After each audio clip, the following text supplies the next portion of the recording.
Informacija turbūt pagrinde moterims, dėl to, kad moteris aplamai yra tokia emocinga būtybė, pasakysim, nes jinai tikrai gyvena labai emocijom ir labai prisiriša būtent emociškai. Vyras labiau fiziškai, o moteris emociškai. Ir tikrai populiarėja tendencija, kaip aš vadinu, emocinė adata, emocinis narkotikas. Tai nemažai vyrų prisižiūri, prisimoko, prisiskaito, kas tai yra ir naudojasi moterim būtent su emocinė ta adata, emociniu prisirišimu.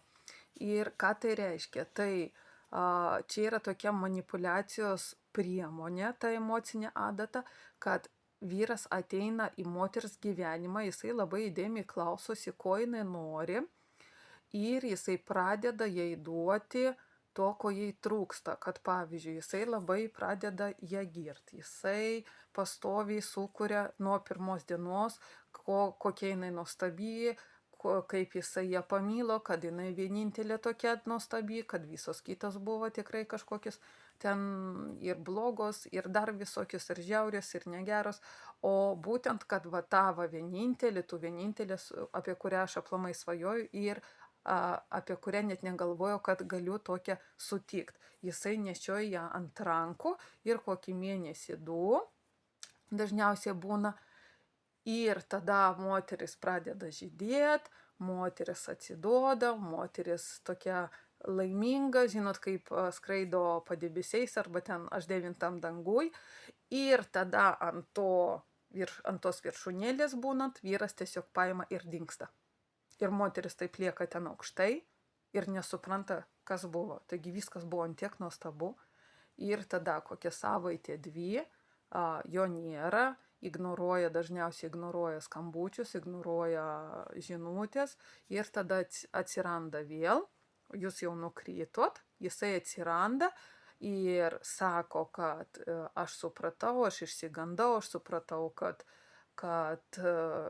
tu esi tikrai nuostabi, kad aš niekada tokios nemačiau, jisai vėl ją paima, pakelia į viršų, vėl padebesiais ir vėl kokią porą savaičių, mėnuo, 2 ir vėl tas pats, kad jisai vėl ją ant rankų nešioja, vėl emociškai ir, kaip sakoma, suteikia vilties, suteikia pasitikėjimą, vėl pakelia labai aukštai ir vėl dingsta. Tiesiog dingsta lygioj vietoj, nei labas, nei viso gero, net gali taip būti, kad pavyzdžiui, tik pasišnekėjot, kad taip aš važiuoju namo, kad aš tai pas tave atvažiuosiu ir jisai net neatvažiuoja, nei paskambina, nei pakelia ragelio.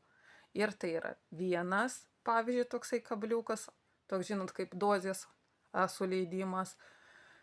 Dingsta antra dozė ir moteris po antros antiek pripranta ir pradeda ieškoti savyje, ką jinai padarė ne taip, kad jinai pradeda save kaltinti, kad tai matyt kažką aš ne taip darau, o čia tiesiog yra manipulacija ir yra ta emocinė adata, emocinis narkotikas, nuo kurio labai sunku yra, kaip sakoma, atsikratyti ir net psichiškai sveikai ir stabiliai moteriai ir tai yra tikrai sunku nulipti būtent nuo to emocinio tokio kabliuko. Ir tai yra labai žiauri savijauta, žiauri aplamai žiaurus gyvenimo etapas, nes tada tiesiog tu tiesiog nekenti. Tai žinot, kaip tada prasideda, nežinau, turbūt dauguma tikrai nevartoja narkotikų, bet, pavyzdžiui, kai mes net matom filmuose, arba ten žiniuose, arba šiaip besidomint, pavyzdžiui, kaip būna, kaip laužo būtent po narkotikų, kai žmogus bando tiesiog daugiau nebevartot. Tai ten dažniausiai laužo būtent fiziškai, o čia jūs laužo, po tokių dalykų laužo būtent dvasiškai.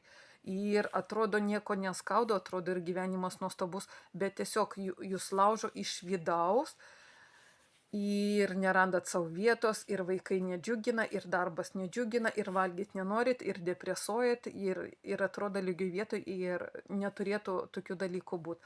Tai tiesiog tikrai yra emocinė ta tokia adata ir kiekviena moteris gali atsidurti šitoj vietoj, Būna retkarčiais, tikrai retkarčiais, kad moterys naudojasi būtent šitų dalykų su vyrais ir vyras irgi išgyvena tokius dalykus, bet tai yra dar labai retas dalykas, o būtent, kad vyrai naudojasi su moterim, va taip tikrai yra dėja populiarėjantis dalykas ir dažna moteris papuola būtent į tokius santykius.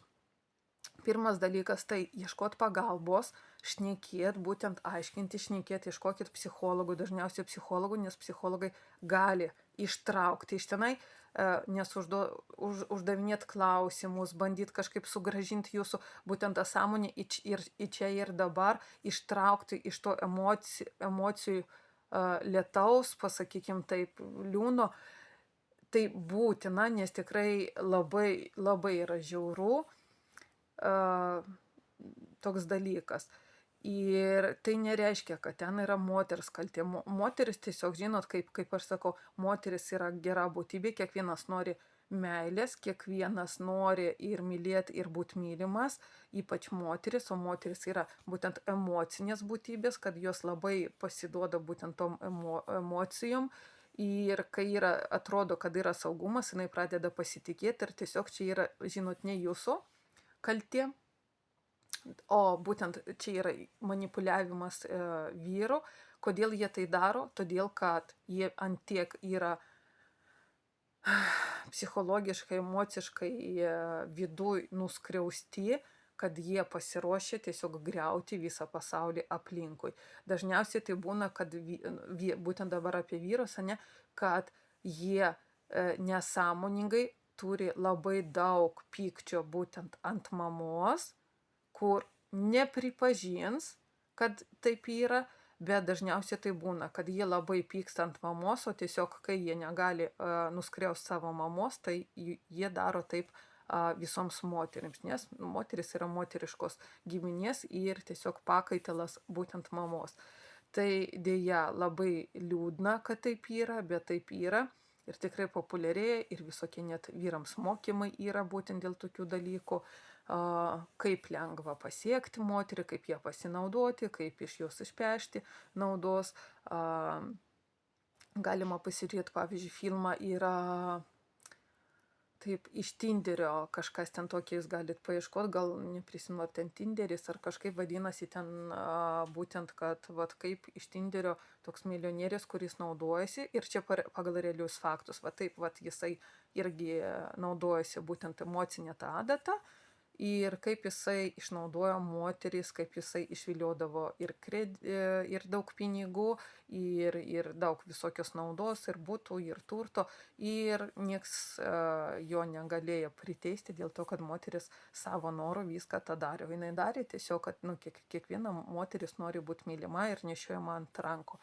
Tai moteris, visoms moterims, jeigu jūs papuolėt būtent į tokią situaciją ir jeigu vieną kartą jūs ant rankų nešioja ir tiesiog lygioj vietoj dingo, antrą kartą dingo, tai žinokit, kad tai yra manipuliacija būtent su jūsų gyvenimu, su jumis, ir tikrai prie nieko gero neprives, nes priveda tokie dalykai prie gilių depresijų, prie šizofrenijų visokių.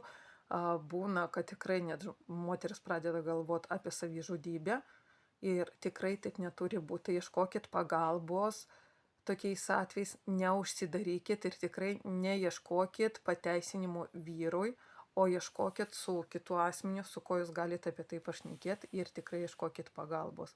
Nes kiekviena moteris net ir tikrai ir su adekvačia savivertė ir su psichiškai sveika ir stabili tikrai gali papulti tokią situaciją nemalonę.